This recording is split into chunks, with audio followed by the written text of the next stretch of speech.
1000 করে মামলা আছে। আল্লাহ রাব্বুল আলামিন যখন ফেস দিয়া ধরে নিব সব দিয়ে আসামি, কোরআন শরীফ তখন আল্লাহর সাথে আল্লাহ আদালতে দাঁড়াইয়া জেরা করতে আরম্ভ করবে।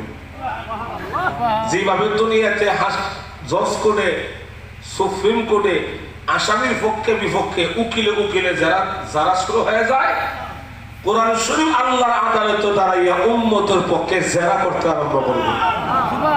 আল্লাহ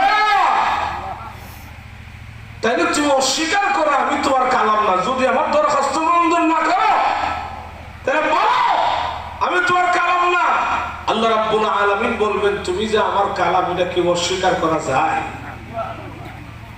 তুমি যে আমার কালাম এটা কি অস্বীকার করা যায়?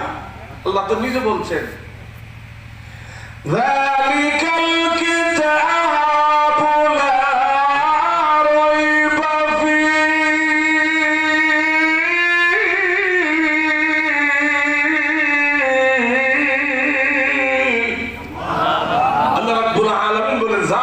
কিতাব আই হাযাল কিতাব, অর্থাৎ এই কিতাব এই কোরআন যার মধ্যে কোনো সন্দেহ নাই, সন্দেহের কোনো অবকাশও নাই।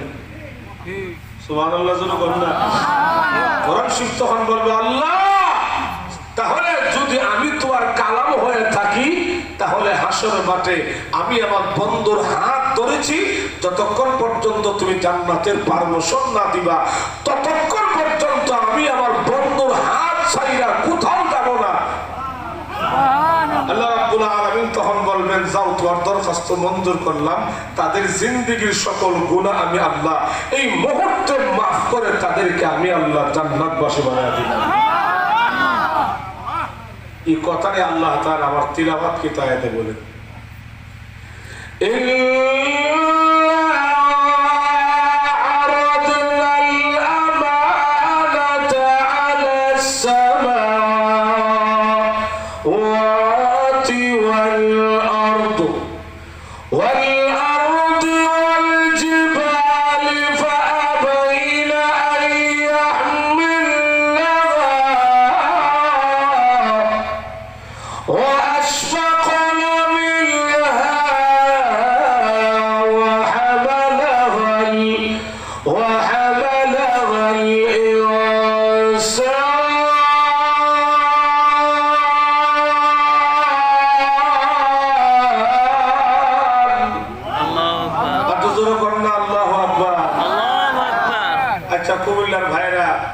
আমি কি ওয়াজটা গুরুস্থানে করতেছি আর ওয়াজকে গুরুস্থানে হইতাছে না জিদ্দার সামনে?